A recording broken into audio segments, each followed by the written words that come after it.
Matt, Yeah. how you doing? Good. How are you? I'm cool. Nice. Where are you right now?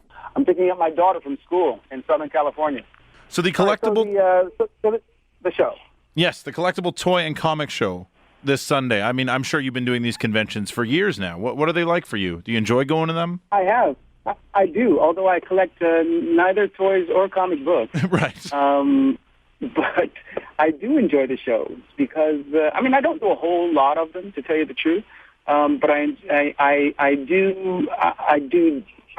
try and find a nice balance so that I continue to enjoy them. And what's great about them is the fans, hanging out with the fans for a couple of days and interacting and having some laughs. Because Star Trek fans, are pretty funny people. They tend to have a good sense of humor. They must know more about you than you do at times. Like, they must throw things at you that you have forgotten countless years ago. That's, I think, more of a cliche than it tends to show up in actual reality. But they do love the show, and they're very enthusiastic when they come up to get an autograph. And I love that energy. It's great. Here's what you need to consider, all right? When I was a kid and growing up, I watched the original Star Trek series, and I was a fan. I am, to this day, and have been all of my life, or most of my life, a huge fan of the science fiction genre. And Gene's vision of the future was one where people of color were really represented. Nichelle Nichols on the bridge of the Enterprise meant when the future comes, according to Gene Roddenberry, there was a place for me. That was huge. Mm-hmm. Because I grew up in the late 60s and early 70s, and there weren't all that many opportunities to see people of color in the popular culture. You follow me? I do. Things have changed drastically, though. Oh, my God. My kids, they see themselves represented in the popular culture all the time. And I truly believe that in the modern era, it is critically important for one to see oneself reflected in the popular culture in order to develop a healthy self-image. Do you think that's been completely taken care of? Is that finished with? Completely taken care of? No. One of my mentors, Fred Rogers, used to say, all television is educational. The question is, what are we teaching? Which is to say, yeah, today there are lots of opportunities for kids of color to see themselves represented in the popular culture, in music, via hip-hop, in magazines, on television, in films. However, not all of these images are what I would consider the best images on which to model one's life. Right. No, I know what you're saying. That's interesting. But how do you get away from that then? I don't even know if you have an answer to that. But any thoughts? Is it higher up? Is it marketing people, publicists, and studio heads, and this kind of thing? My philosophy is that there's room for everything, and we must develop discernment. We have to develop media literacy. What do you mean by media literacy? You have to determine that which is good and beneficial for you, and that which is not. A healthy and balanced diet of television influence, because we're all influenced by the media. I don't know anybody who isn't, unless they're in the Himalayas and living in a cave and They don't have cable. So we are all influenced by the media. It is the most powerful tool ever created for in society. Why? Number one, because it's all pervasive. There are very few places on the planet you can go where the influence of the medium does not reach, right? Mm-hmm. So what we need to do is develop what I call media literacy. You have to have a balanced diet, along with your guilty pleasures, whatever they are, of reality TV. You've got to find its polar opposite and give yourself a taste of that as well. A little sports, a little news, a little reality, a little American Idol, and while it lasts, a little PBS. While it lasts, that's interesting. while it lasts, they're trying to kill it. Yeah. Why is it not working? The world has changed considerably. The public broadcasting model began to alter itself when PBS discovered that there was money to be made in programming, certainly in children's programming. And there's an argument to be made that if PBS is going to cut deals with producers and providers of content where they make money, then why should the government continue to float that boat? We have that same problem here in Canada with CBC. I know you've been on the CBC many times. I love the CBC. Yeah, and that's I guess the closest thing that you have in the States, right? Is PBS. You don't have a national broadcaster. No, we don't. But we do have PBS, and it is supported, with federal dollars, and those dollars are, the conversation is happening as we speak in Congress as to whether or not those dollars should be, if not curtailed, certainly curtailed, and maybe even eliminated from the budget. That's crazy. Well, I guess it's a whole new world, though. I mean, even with the kids, the way they learn. I don't know if a show like Reading Rainbow or Mr. Rogers or even those would fly in today's world. You need stuff so quickly, and it's also fast-paced and flashing, and I don't know if you can have that same kind of... Exactly. I agree wholeheartedly. Television, for a long time was the one-way medium. It was, when we started Reading Rainbow, the idea was to go to what I call the point of purchase, which, was television. Where are our kids hanging out, in the 70s and the 80s? It was TV. Right. These days, not so much. Television is only a part of the diet of entertainment and information that our kids are consuming. They're wired. This is the wired generation. Is it a good thing or a bad thing? It just is, I mean, there was a whole conversation, in the late 50s and early 60s. Is television a bad thing? It turned out that, it just is. Change is the most constant thing in the universe. It's the most constant force in the universe.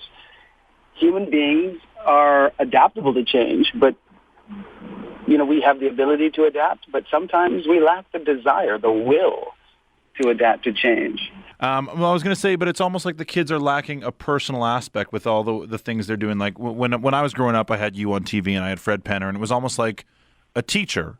There was a human being to teach you these, in your case, books and reading and whatnot, and with Fred Penner, music.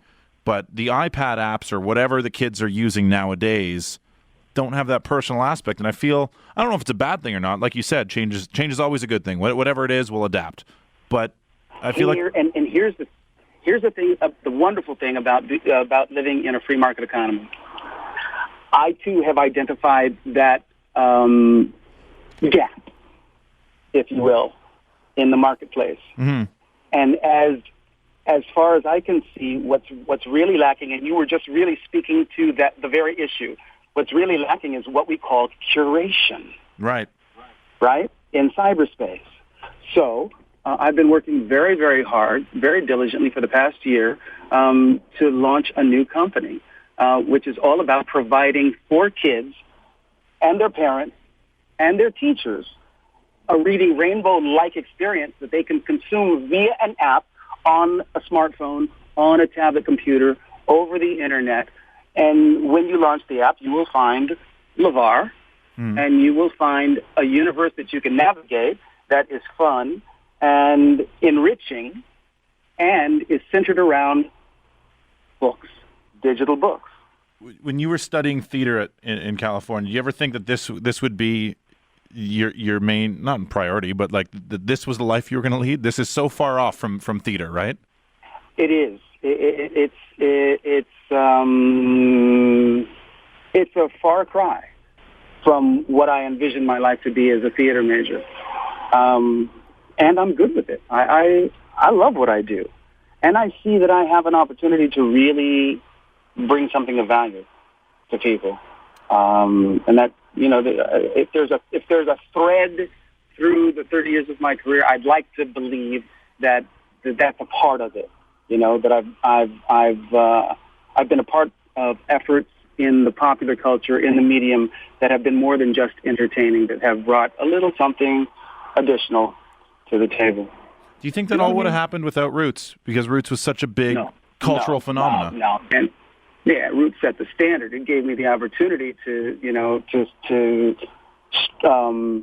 to aspire to that ideal for the last 30 years. How did it change things? Because it's before my time. I mean, I hear stories of how that it was like, it was such a huge pivotal moment in the late 70s. But I mean, I was born in '83, so this is all before my time. I don't really understand it. How important was it? Good golly, Miss Claudia, you were born in '83. I was. Wow. Boy, do I feel old. Oh, come on. Don't go there. I grew up with you. Okay, it's fine. I won't go there. I won't go there. It was a momentary lapse. I take it back. All right. Roots. I believe that there is a through line. There is a thread that begins in North America, let's say post-Civil War, Reconstruction of the South, through the Great Migration west, north and west, out of the South, through the Civil Rights movement in the 60s. Roots is the milestone. It is that milestone marker in the 70s that leads us to Barack Obama being elected president of the United States. It was one of those pivotal events in this culture that was absolutely necessary in order for us to be where we are today. And it was an event unique unto its time in that it was a shared experience. We don't watch television the same way as we did in 1977. Not only are there many more choices, but our television viewing habits are controlled by our time schedules. We all have digital video recorders, and we speed through the commercials. But back in the day, there were basically 3 channels plus PBS, and when you watched a thing, the opportunity was to capture an audience, and Roots definitely did that, and then that will never happen again. Yeah. Not in that way, anyway. No, for sure. Did you must not have known, I was going to say, at the time, how powerful and how meaningful it was. I mean, obviously, it was your first job as an actor. You must have just been like, oh, my God, I'm on set. This is awesome. Or did you feel how important it was at the time? I felt how, here's what I felt. I felt, wow, I'm being paid to do what I want to do with my life. And even though it's not on Broadway, it's on TV, this is very cool. I mean, I'm working with Cicely Tyson, my first day as a professional actor. Mm-hmm. And Dr. Maya Angelou, and oh my God, here's Lou Gossett, right? And all of these people who I had been a fan of, who I had watched on television and the movies all of my life, they were coming in fired up and excited because in their careers, this was special. They saw Roots as unique in their long and storied careers. You got to remember, Roots, the book and the miniseries, was the first time that the story of slavery was told from the point of view of the Africans. That was very different, revolutionary, in fact. Back to the Reading Rainbow thing that you're putting out. You were mentioning the app or whatever. When can we see it? What is it going to be? It will be an app that launches you to our storefront, and we anticipate being in the marketplace in time for the holiday season. Just right in time. Perfect. Yeah. So I've seen you more recently in a lot of stuff. You took 10 years off or something like that, and then I see you in Community the other week. I see you in Big Bang Theory. There was that movie on Super Channel a couple years ago. Why the decision? Was it just too much? Was it just too busy doing Rainbow and Star Trek at the same time? I missed acting. I took a 10-year break from acting, and I really missed it. And I spent most of my time directing and producing. And I really wanted to get back to my first love. And what are you doing to do that now? Besides, I mean, we just saw you in Community, which was amazing. And I'm blitzing the airwaves. Are you working on anything though? Like, do you want to do theater again? Do you want to do TV? I want to work. I did a pilot for TNT, and we are awaiting word as to whether or not it gets picked up. Cool. I did a pilot with Eric McCormick called Perception. So hopefully that gets picked up, and that puts us back on TV on a weekly basis. And then that will provide the balance for the rest of my life, which will be our kids. Right. How has acting changed and going to these conventions, being a father? I guess your kids are probably in their teens now, I think. Yeah, my daughter's 16. That must be interesting. Starting the dating world. Yeah. Oy. Yeah, I can imagine. Yeah, I mean, my family life isn't affected at all by the convention circuit. My goal is to find balance in all things. Is to find an appropriate place for all of the things that I love to do. That's one of the things I really enjoy about my life. I have a life that is really varied. No 2 days are alike. And as I sit down and look at a week, I know I'm not going to get bored because there's just a lot of different things that I have an opportunity to do. We do something on the show called 5 Questions. 5 quick questions, 1-word answers. Okay. You ready? Star Trek or Reading Rainbow? Reading. Okay. Lennon or McCartney? You said 1-word answers. I did. All right. Fair enough. Yeah, true. Mm-hmm. All right. Lennon or McCartney? Lennon. Your favorite book doesn't need to be 1 word.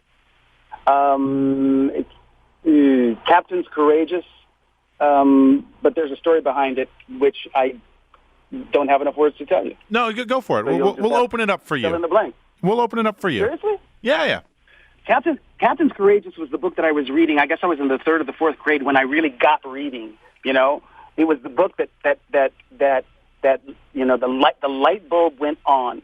I spent a couple of weeks reading this book, and then at the end, I finished the story, and then I was like really sad because I wasn't going to be hanging out with these people in this universe that I was so actively involved in my imagination.